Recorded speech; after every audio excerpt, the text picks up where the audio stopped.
حضرت زید بن خالد جوہنی رضی اللہ تعالیٰ عنہ نے بیان کیا کہ رسول اللہ صلی اللہ علیہ وسلم نے مقام حدیبیہ میں ہمیں فجر کی نماز پڑھائی جبکہ رات کو بارش ہو چکی تھی۔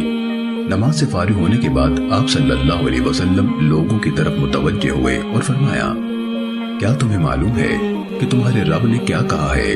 صحابہ نے کہا، اللہ اور اس کے رسول ہی خوب جانتے ہیں۔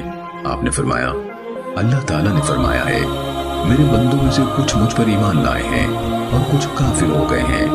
جنہوں نے یہ کہا کہ ہمیں اللہ کے فضل اور اس کی رحمت سے بارش ملی ہے تو وہ مجھ پر ایمان لائے اور ستارے کے کافر ہوئے ہیں، اور جنہوں نے کہا کہ ہمیں فلاں فلاں ستارے سے بارش ملی ہے تو وہ مجھ سے کافر ہوئے اور ستارے پر ایمان لائے۔